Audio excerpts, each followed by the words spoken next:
S01E41 of the Potomac RPG Podcast. Yes, I need to go into the sewer to kill the giant rat. What else is new?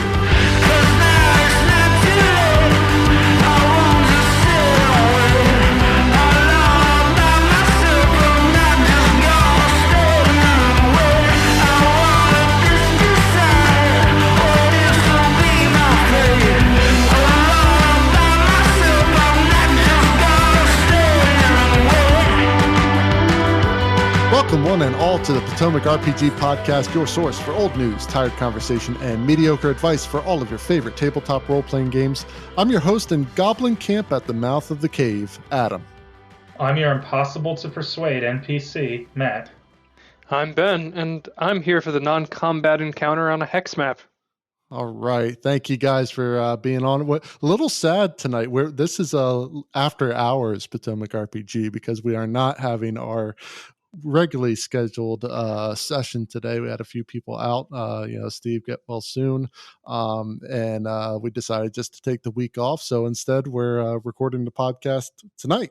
So a little sad that we're not in the heat of battle at the moment, but we will soldier on and somehow cope with not having our weekly fix here. But good to have you on, guys. Thank you so much for joining in. Before we jump into the topic today, we featured a post from Megan James TS last week, who was dealing with some anxiety leading up to running Horde of the Dragon Queen, specifically about trying to control all the possibilities that might happen, the things that the players might do.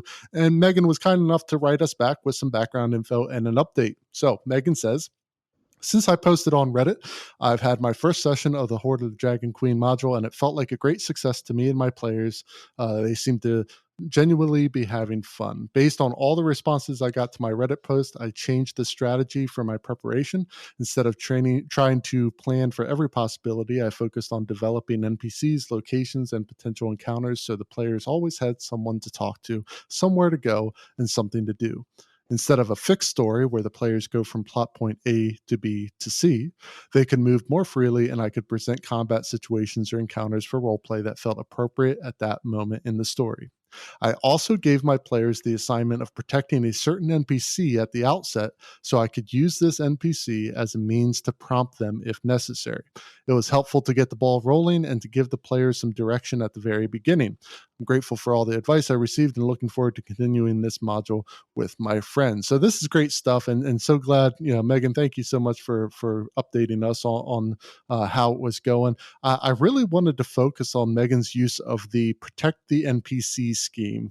It's a genius way to be able to nudge players when need be, and really useful to get the party together for that first session. Matt, what do you think of that as a strategy for kind of breaking into that first session? Yeah, I mean, it's nice to have a core objective in an otherwise open game.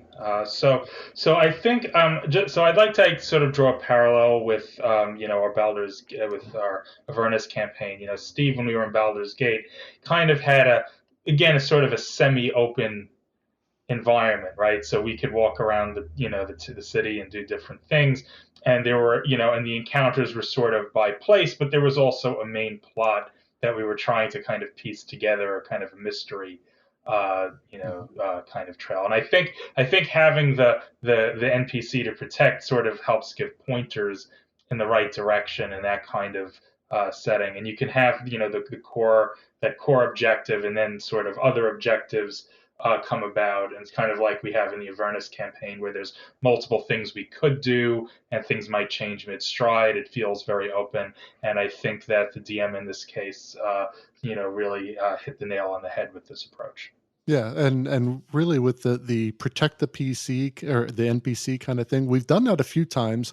I think there's always been a case somewhere in a campaign where we've had either an escort mission or some NPC joins our party for a certain period of time.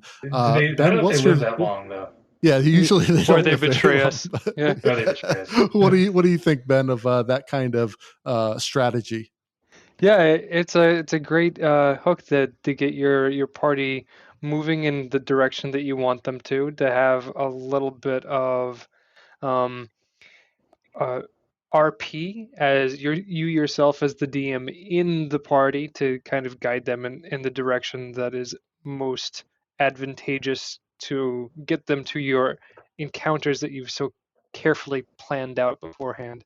So Absolutely. yeah, it's good. Yeah. Yeah, good stuff. Well, Oldest Megan, trope in the thank you book. again. Yeah, exactly. And just so our listeners know, Megan also has a podcast as well, and it's called D&D Book Club, and we will have the link in the show notes for you to check it out. Please check it out. Give it a listen, see if you like it. Thank you, Megan, for writing, and hope to keep in touch with you. Let's move into the topic for today. When it comes to role playing, a basic fundamental of tabletop play is the encounter. Now, that doesn't always have to be a combat encounter. It could be a skill-based challenge or of some kind, social encounter, for instance. Really anything where there is some kind of barrier between the players and what they want to do. So that's what we're going to get into today, encounters. Now, Matt, you've played plenty of different systems and games. What kind of encounter do you enjoy the most, and what really makes an encounter interesting to you? So I would say for me, I always feel like the most kind of engaged and a little nervous when you have a social encounter that's going to determine the difficulty or ease of a subsequent combat, right? So one of the things that I feel that a good encounter, especially a non-combat encounter, is that you kind of want an encounter that's non-binary, so it has multiple possible outcomes, and that there's a cost of failure but a benefit to success, and that you have multiple interaction points, right? So that it's not just one roll, pass, fail, this happens or this doesn't, but sort of there's like a kind of moving scale and maybe some creativity on the part of players that can push it one way, push it the other. And then at the end, there's a resolution, and maybe that resolution can make things easier or more difficult, in a part that's going to be life or death, even if the encounter itself isn't. Maybe it has consequences, down the road. And I kind of feel that makes for an interesting encounter. And then the players, at the end of the day, will say, oh, if we played this differently, this could have gone very badly. Or, oh, if only we had done this then we would have been in better shape there. And it, can rely on skills at points, but also kind of, player decision tree. And those are a little harder to make as a DM. You have to spend some time, thinking about them. It doesn't have to be social. It could be, a trap or an obstacle. But I kind of like the idea that it's not binary, and there's an effect that's, that works, later in the game or for the session or the next session or something like that. I agree. Well, Ben, how about you? What's your favorite kind of encounter? I think that my favorite encounter is combat, of course, and I need to be a little bit more specific because combat is so huge, and I would say this coming from the character that keeps getting killed. You leave it all out on the battlefield, Matt. No, a good heist is great. Something with some consequences, a little bit of armed combat, some intrigue. Just like Matt said before, there's a lot of possibilities to happen, and you've got to get a couple of things to go right for it to work out perfectly. That hits all of my buttons. Is a heist where you get to smash some heads too. Yeah, for sure. Well, I'm going to lean a little bit towards Matt on this in that I like a lot of different outcomes that could happen. I usually don't enjoy a straight up and down fight like, like the Goblin Camp one, where it's like, okay, there's goblins there, we're going to kill them and then just move on. There's no tangential storyline that goes out from that. It's a simple, hey, they're there, we kill them, we move on.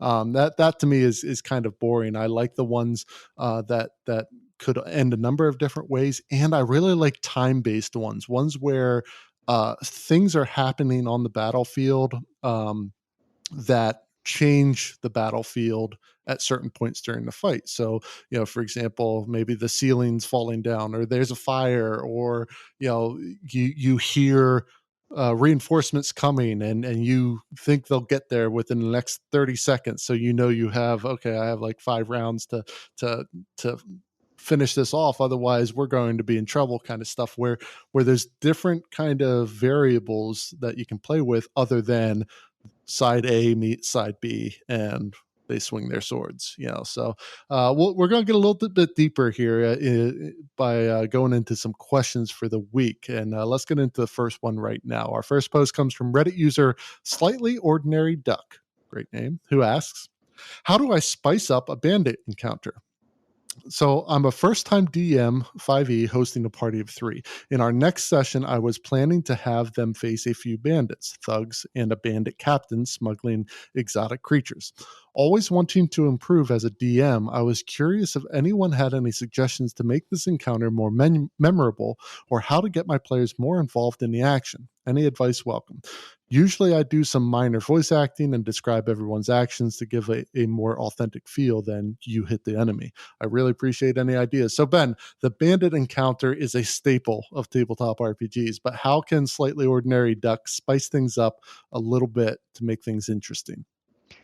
The fey creatures are fey creatures are definitely the exotic creatures that they are. Wait, are they taking. The exotic creatures are fey creatures? They must be fey creatures, and Gotcha. some of them must get loose during the encounter. Nice.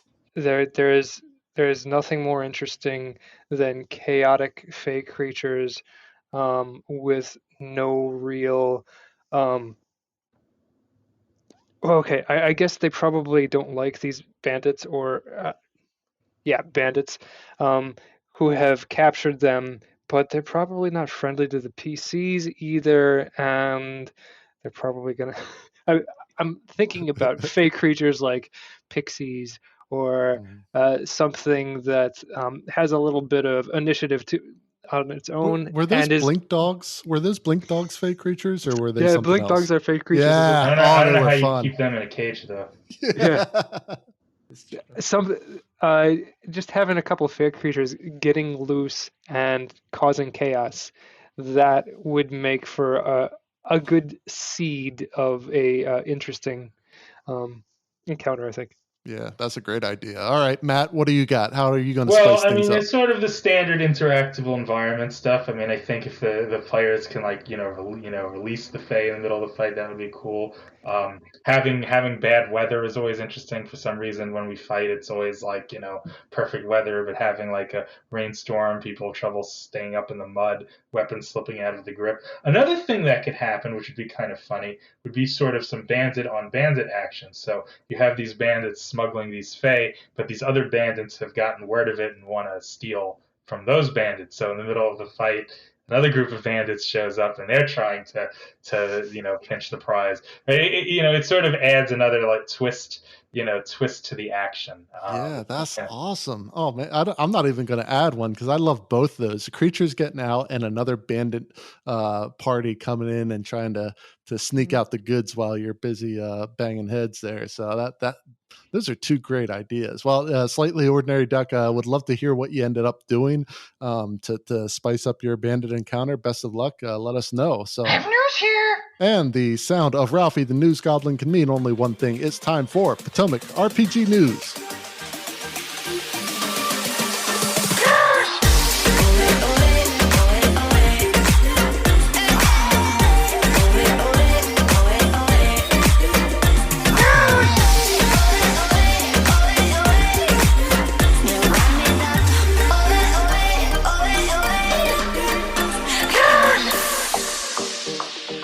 All right, so the big news this week was the new UA that Wizards released. It's Gothic Lineages.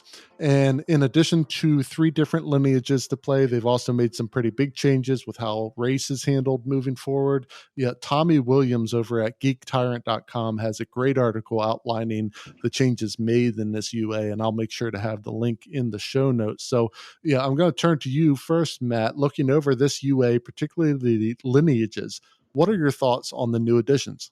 Well, first, let me say that I like the philosophy of the change behind the racial traits. I kind of, for me, I prefer that a race has, an ability that interacts uniquely with the game mechanics. The attribute, modifiers are sort of, just like, oh, you're a mage, play this intellectual race. I don't find that interesting. So I actually kind of like the idea of making some things just kind of cultural, and then giving sort of a unique kind of, rules interaction ability for the races. So I actually do like that change. So looking over the three races, I think the only one that stands out as being a little problematic to me is the Dhampir, because I think that weirdly enough, it's the spider climb that's bothering me. Oh yeah. So the bite's not bad. It's actually similar to what the lizard person, lizard man, lizard folk that they already get. Albeit they can use it a little bit more, but I don't think that's game breaking or anything. But the spider climb, if you're playing a ranged character or a spellcaster, or just have a mobility obstacle, just being able to spider climb all the time, there's no limit on the ability. That is super powerful. Yeah, that's actually very powerful. That's a really good point. Yeah. So I feel like that needs a limiter of some kind, uses per day or time per day or something. Aside from that, it's okay. I actually thought the Dhampir was the more boring one of the three. Wait, hold up. What about the Aarakocra, the flying creature? No problem with that one? Well, DMs never let you play it. That's true. I have yet to see an Aarakocra in any of our games. It's not a problem because no one ever lets you play it. So that is a fair point. Because it's obviously broken. The spider climb is easy for someone, especially if they haven't played a lot, to miss. Flying, I think people tend to notice right off the bat. Oh, it can fly! Wow. Spider climb, it's oh ho hum, they can climb. They don't realize how good it is. It's like auto climbing. Yeah. So what would you do instead? If that's one of the signature traits, what would you replace instead of spider climb? I don't necessarily replace it. I'd limit it, right? So the vampiric bite, right? They limit it to uses by proficiency bonus. The spider climb you could limit to rounds or something, or minutes, or I'm not sure exactly what the right amount is, but you could limit it. You could limit its use. It's a cool option to have, and I wouldn't necessarily do away with it. And it's kind of thematic for vampires. I guess it's more interesting than turning into a bat. I don't know. Bat. Make it like a once per long rest you can cast spider climb. Or something like that. Yeah, or you could do it as a time thing. I'm not sure exactly what the right balance would be, but I do feel like it needs to have some limiter, because just being able to spider climb all the time, slippers of spider climbing are a thing, but it takes up a magic item slot, and this is like having that for free, and I think that's a little powerful, especially for a ranged or spellcaster. That's they can't get me because I'm up on the roof. So, yeah. Well, how about the Hexblood and the Reborn? What do you think on those? Yeah, I think the Hexblood is fine. I think the Hexblood, the abilities are thematic. It seems like everyone gets dark vision, which maybe they should learn that a little bit. But I think the abilities are thematic. Charm being charm versus charm advantage is kind of thematic for a hag. A couple of minor disguise, self, and hex again are thematic and not overpowered for the limited use they get. And the token thing is kind of a cool little again, disgusting. Not a game breaking thing. Disgusting, yes. They didn't say, well, the hair part's not too bad, right? But so the ability is to take a nail, a tooth, or a lock of hair, some body part that you don't really, that's easily removable, give it to another player NPC, and it has this magic that you give it that allows you to communicate. But it is suitably witch-like. So it really fits with the with the trait. Yeah, and I really like them using the hag as a basis on this, because I don't think hags get enough spotlight, because they're pretty cool, and having this as a lineage, that's an interesting route to go. Yeah. I like this one. You're right. Hags don't get enough credit. No, not enough love. They need love just like everybody else. All right, how about Reborn, Matt? I think the Reborn's okay. It's a little boring, but I mean, it's there are stories about people coming back from the dead, and so I don't think it's overpowered. I mean, the deathless nature. I mean, the advantage on disease and poison. Well, dwarves already have poison advantage, so I don't think that's really different. The advantage on death saving throws, that's really nice, right, Ben? And we found your next lineage. I could use it, yeah. Yeah, and the sleep and the halftime long rest is like potentially useful, but again, not game breaking. And there's the skill buff from knowledge for past life that you can do a number of times, proficiency bonus. So again, nothing overpowering, but thematic and potentially useful. So I think those two are fine. I would just limit the spider climb from the dump here because that's a potential game breaker in a lot of cases.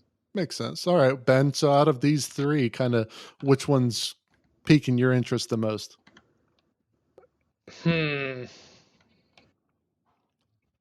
Oh, you know what it is.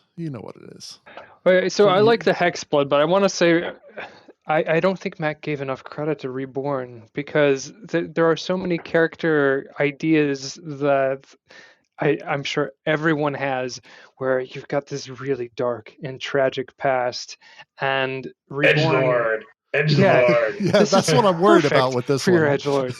It's custom for your Edgelord. You can give him as tragic a past as you can possibly dream up, and it embodies it.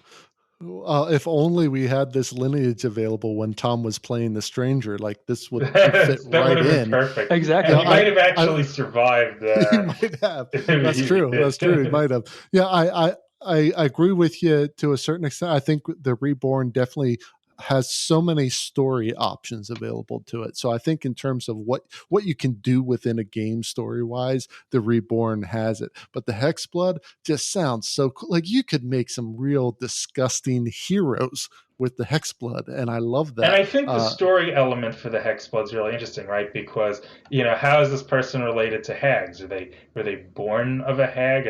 Was it a deal? Was it what's hanging over them? I think that has just as much story cash it as being dead. Yeah. Well, it seems like we're all kind of in agreement though that the Dampier is kind of like the more boring of the three. Yeah, I mean, at least they don't sparkle. Yeah, that's true. Oh, Jesus. All right. Well, good kind of summation here. If you're interested in checking it out, if you haven't already, we'll have the link in the show notes. We'll see how this UA goes and see if it actually manages to make it into official Wizards material. So we're going to take a step out for a moment here, but stay tuned. We'll be back right after the break.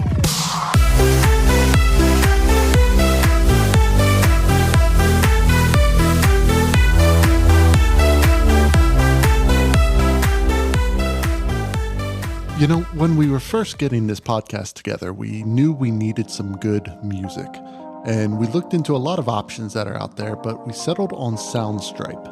At soundstripe.com, they have such a wide variety of high-quality music to choose from. Every song that you hear on this podcast is from Soundstripe, and we couldn't be happier with what they have to offer.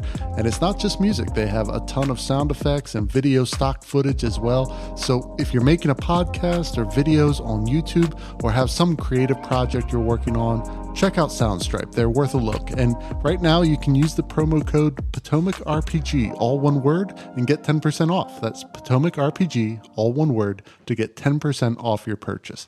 Elevate your work with the finest stock media all in one place at soundstripe.com. And with that, let's get back to the show.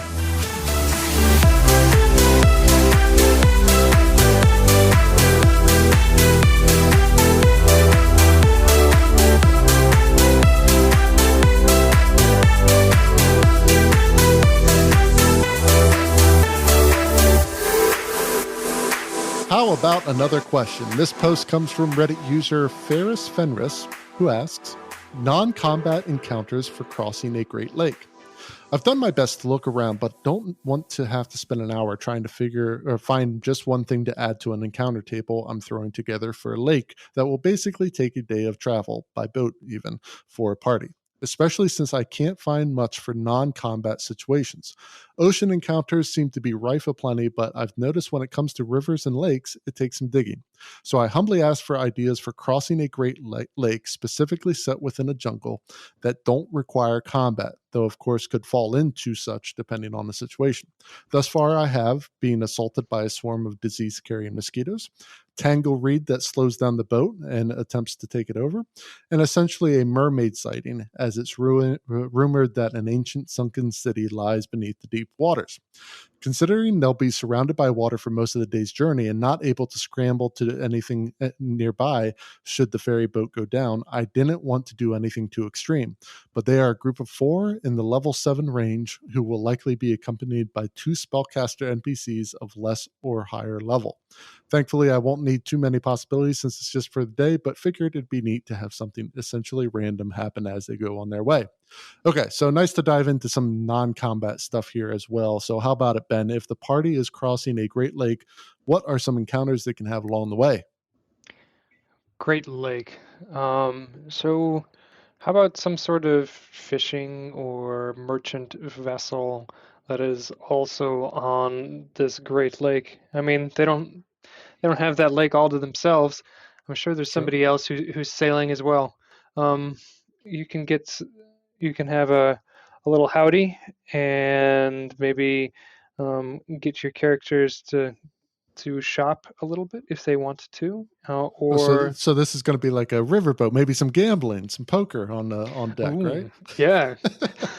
We had that in one of our. Sorry Yeah. about that. That's right. Yeah. Yeah.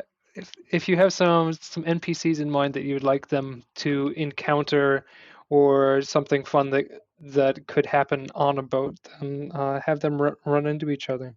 I also think that weather effects would be very Mhm. interesting. Maybe a storm rolls in, or maybe even something like an elemental, a water or an air elemental. The whole lake is an elemental. Yes. It's all a It's a lake mimic. mimic. It's a mimic. It's Yeah, I think weather is always a good one, and especially, I don't think the DM should worry too much about this boat because let's say it's a big storm and the boat capsizes. That doesn't mean they can't get across, but maybe they get across because they're holding on to this boat, and they have a level of exhaustion, whenever they get to the other side because of the poor, you know. Skill checks or whatever that they made along the way. So even though I wouldn't be too focused on that boat staying upright in the water. Matt, what do you think? What's a non-combat thing Yeah, you so can do Ben hit a here? bunch, but I actually really like the idea of this underwater city as sunken city, and not everything needs to be combat related. Like they could be come across maybe the water's low for some reason, and they come across part of the city that's sticking above the surface, and maybe there's some mysteries to solve there, maybe they find something interesting, in the ruin of this city, or maybe they just catch a glimpse of the city through the water.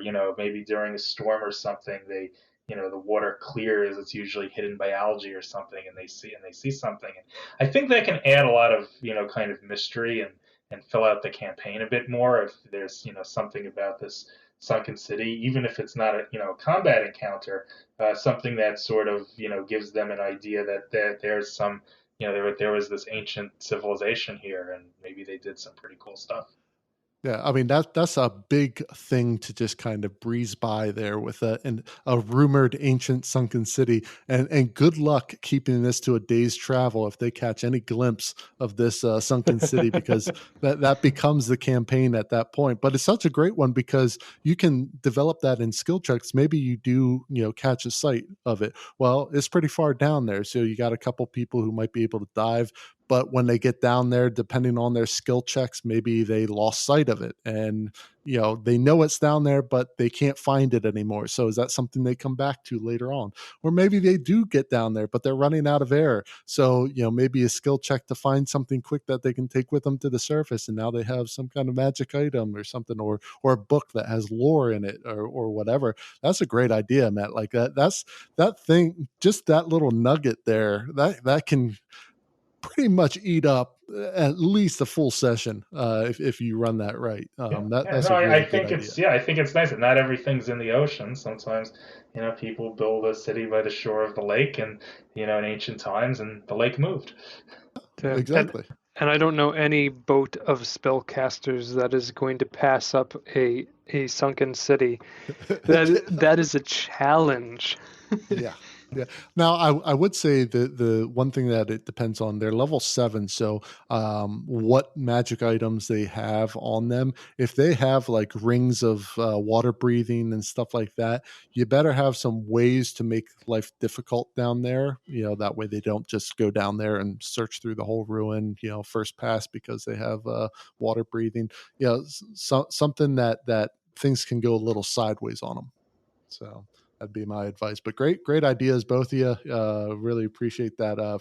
Let us know, Ferris Fenris, how this specific lake crossing goes, because that's something I think a lot of people could use in their own campaign. So we've been talking about encounters here today, but with all those encounters come a slew of rules on how to resolve that, whether it be combat or skill checks. So let's see how well you two know your 5e rules when it comes to encounters. Listeners, it's trivia time.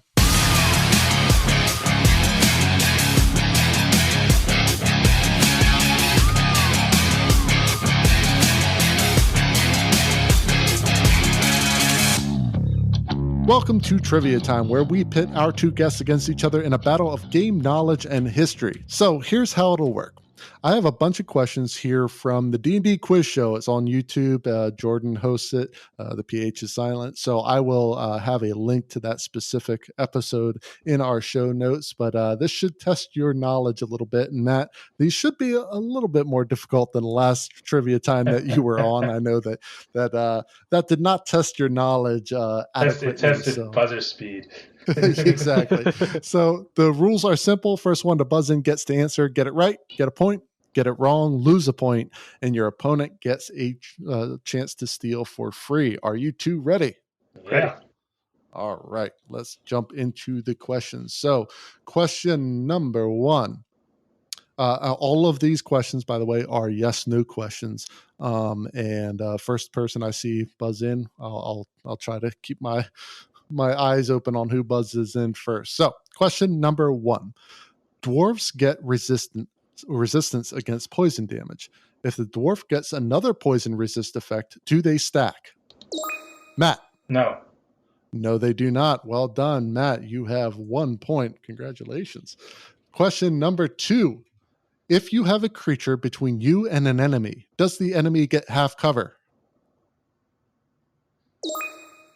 Ben? Yes. Yes, they do. Well done. All right. Question number. It's actually a little trickier than that. But, I mean, I think there's like it up. I thought it was dependent on whether it was an ally or an enemy. Maybe I'm wrong. It doesn't. From what I saw, at least from what was posted there, it doesn't matter if it's ally or enemy. If there's a creature in between, it's supposed to be half cover. I did not know that. We haven't been using that rule. No, we have not. So it's also size dependent, right? Probably. I mean, I can't imagine. There's a halfling in front of a giant. Does the halfling provide cover to the exactly. Yeah. All right. Question number 3. Tie ball game here. Would the AC bonus from Monk Unarmored Defense stack with Sorcerer Draconic Resilience? Matt? No, it would not. Well done. Question number 4. Can a rogue get sneak attack damage against undead? Matt? Yes. Yes, they can. Question number 5. Can you make an attack action from the prone position? Matt, saw you first. Yes. Yes, you can. Well done. 4-1. Come on, Ben. Question number 6. Is a 1 on an ability check an automatic failure? Ben. Yes. No. I mean, no.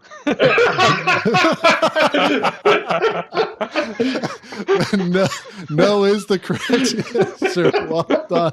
Was that yes? I buzzed in first. Is that what That was a yes. I buzzed in first. There you go. Click it quickly. Okay.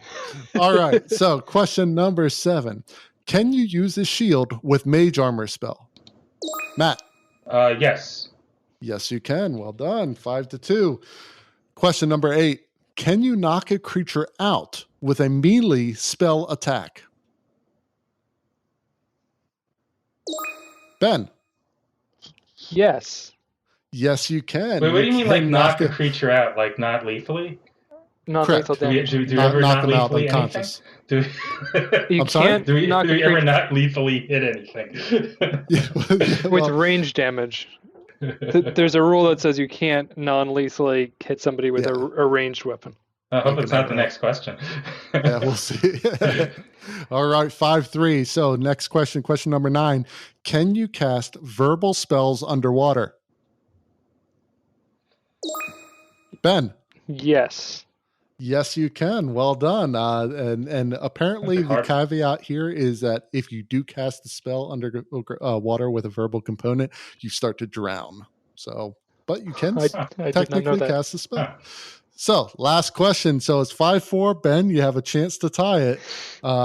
Can you use extra attack to take grapple, or does grapple replace the entire action? Ben.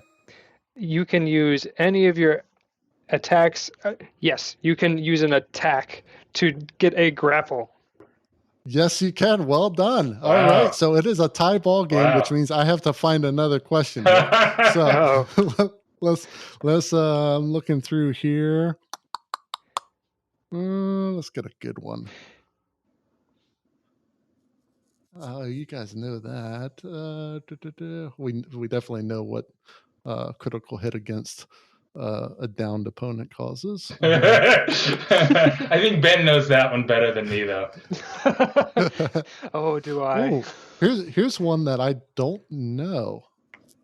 Oh, that's a good one. Okay, here we go. Question is, are ranged attacks automatically critical hits if they succeed against an unconscious character? Matt? No. No. Okay, let me check the answer. Only if you're within 5. It's actually a trick question because I think you have to be within 5 feet, but it's not automatic. So if you do it from a distance, it's not. That's what no, any damage against a downed creature is. Oh, it's not a critical hit. You're right. Well, hold on. I think it's within 5 feet that it is. Maybe I'm wrong. That's what I got to go through the whole damn video to find it. Oh, it's a video. Yeah. We know that it is in melee. Yep. You are correct, Matt. Any attack that hits the creature is a critical attack if the attacker was within 5 feet of the creature, which means that it's no longer ranged. If I'm not mistaken. Well, it's not automatically. Like if you crossbow someone within 5 feet, it is. But if you crossbow someone from 30 feet away, it's not. So it's not automatically. Yeah, it's kind of a caveat to the question. It is a caveat, but it's good enough for me. Matt, I am naming you the winner of this week's trivia time. Well done. Ben gave me a run for my money. Yeah, so was that a little bit better, Matt? Second a bit better, yeah. A couple of them were quick buzzers, but some of them were more challenging. No, really good job, guys. Well done. Let's get into the last post for the week. This post comes from Reddit user Roland Snowdust, who asks, random encounters. How random should they be? How do you use random encounter tables? I find myself picking a couple and inserting them when some action is needed rather than leaving it up to chance. Easier from a preparation perspective, and I can control the amount of action in a session. Are my players missing out on the tension of whether or not something occurs? Do they even notice? I don't tell them. Am I cherry picking? Is this a bad thing? Is this common? What do you all do? Thanks. All right, so Random encounters. Okay, I'm probably going to get into some trouble on this question, but Matt, weigh in on this. What are your thoughts on random encounters and how often should they happen? So they're kind of an old staple of old Dungeons and Dragons, and it used to be you're wandering your field, your first level, and the DM rolls 100% on the percentile die, and the red dragon appears. I mean, they used to be kind of silly, and they've evolved over time. So my feeling is, I kind of prefer what I'm going to call semi-random encounters. I think that the poster has kind of the right idea. You don't want a random encounter to derail the session. And you don't want it when you're in a hurry and you want to move the story along, and then you can just dispense with it. But I think they can be nice to sometimes add some flavor to the environment. For example, when we were in Baldur's Gate in the Avernus campaign, Steve did a good job of filling out, just things that could be happening in the city. And they kind of gave a feel for the atmosphere of the city and what the city was like. So I think, there's a place for them, at some points. And I think it's good when you have encounters that aren't necessary to the plot, but could sometimes tie into the main story, and then if it's appropriate, the DM can spring them or not. I kind of like that sort of middle ground between not a predestined encounter, but it's not totally random either. Okay. Well, Ben, how about you? What's your take on random encounters? So I think that the correct way to do random encounters is to have them not be entirely random. It's a poor word. There should be nothing completely random about random encounters. They need to add depth, just like Matt said, to whatever situation you're doing.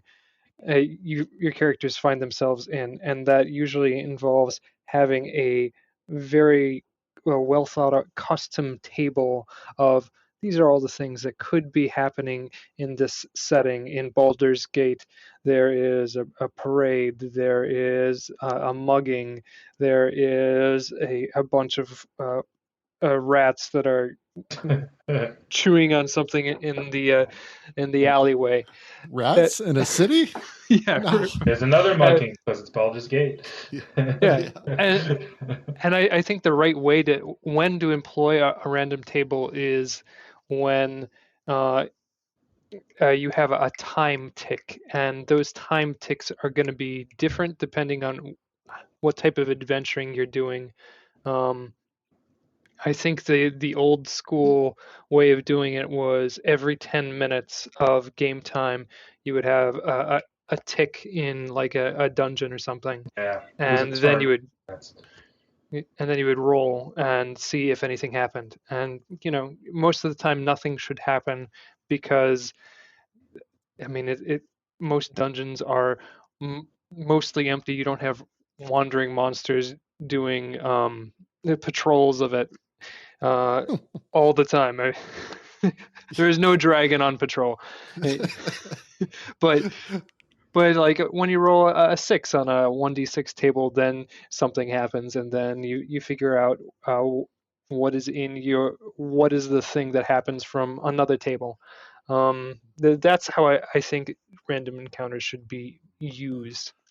Yeah, I gotta say, and I'll preface this: if you are kind of OSR type who wants that kind of classic game that has random encounters, more power to you. I'm not trying to yuck anybody's yum, but I absolutely hate random encounters. I don't think there should ever be a time where you roll the dice to see if X shows up. That's bullcrap. Like, the DM's telling a story. Like, I agree with what Matt's saying, where you almost have prepared encounters or side encounters just sitting there, just ready to throw in whenever you want or need them, or if it's something that'll kind of propel the story forward. It definitely has to make sense with the setting. I don't like the idea of rolling for it, because like, heck, the DM can decide whatever the hell they want anyway. Like, they could roll and say, oh yeah, that means that, you guys have this encounter. And I think it's important to avoid illogical outcomes. I mean, like, like in the old gold box D&D games, right? Like Pool of Radiance. You'd wander around Sokol Keep, and like every so many steps you just like run into skeletons. And like it feels like, how many skeletons are there in this keep? Like the volume of skeletons is greater than the internal volume of the keep. It gets silly after all. It's like, yeah, I can understand there being a few skeletons around, but not like everywhere. Yeah, well, and also good encounters, kind of what we touched on at the top of the show. Good encounters take a lot of planning. Like there's a lot of things to think about of what could happen during an encounter. And to say, oh, I'm going to roll the dice and, oh, well, a 2d6 bears show up in this castle under the water. Sure, why not? That 2d6 bears. I don't think you ever encountered 7 bears in real life, but okay. Yeah, exactly. Yeah, never. So then all of a sudden the DM has to set up the battle map, if you're using that, and place these, and has no idea of any extra things that could happen to make things more difficult or interesting or whatever. It's literally, hey, I'm plopping these down on the map. Go ahead and take care of it. That's the most boring shit I could ever imagine having to do in a game. Give me story, give me purpose, give me consequences for what's happening. Don't leave that to a roll of the dice to see what happens on this big table. Oh, Adam, you're giving random encounters a bad name here. I am, and I wish it was a worse name, because they deserve a worse name. I hate them. What's your defense of random encounters, Ben? Well, what you're saying is a completely random encounter that you're making up, but there are good ways to do random encounters too, which is to have a really well thought out encounter that happens at a random time. This is like the things that happen in the city, where I don't know if you're going to go out and there's going to be a mugging or there's going to be some rats in the alley, but if you roll it on the table, then there's rats in the alley, and now I've got this whole list of why the rats are there, what's happening, what else is going on at that period of time in that alleyway, and that is a randomized encounter where you actually have even something to pull in another hook into your campaign or a side quest. I think. Okay, well, I'm willing to stomach. I'm willing to stomach an encounter that is random. I am not able to stomach a random encounter. So yeah, just like both you and I like Matt were the saying, semi-random idea. Yeah, I like the semi-random where you have something kind of somewhat prepped and ready, just in terms of kind of how that encounter is going to play out to a certain extent. I think that, and then if you want to roll on the table, okay, because that at least is an encounter that is random, and I can deal with that. But like that table in the DMG, I think that's where it is, right? Yeah, come on, like 2d6 you rolled 100. You rolled 2d6 bears. A dragon shows up. Yeah, well, we had that over in Tom's game. The one day, like he rolled on a random encounter table. I can't even remember what showed up, but it was completely unrelated. And don't get me wrong, we had fun, slaying whatever. Like I said, I don't even remember what the damn thing was, but it was something big. We had fun doing it, but in terms of the story, makes no sense at all. Made no sense whatsoever. And once we were done, we were back on the story, and it didn't have any impact on what we were doing. So, I think I've made clear my opinion of random encounters, but Matt and Ben, I definitely see your point and agree with what you had to say. That is going to do it for us, though. This week we'll end on a high note. Remember, if you want to send in your questions or anything you find on the internet, you can send them to questions@PotomacRPG.com. Check out our store for merch at teespring.com/stores/PotomacRPG. If you'd like to support the Potomac RPG Podcast, you can find us on coffee.com/PotomacRPG. Lastly, you can follow us at Potomac RPG on Twitter, Instagram, and YouTube. Thanks for being on today, Matt and Ben. Thank you to the rest of the Potomac RPG crew, and of course, all of our wonderful listeners out there. So, for the Potomac RPG Podcast, I'm Adam. I'm Matt. And I'm Ben. Until next time, keep those dice rolling, keep those stories coming, and never stop encounters.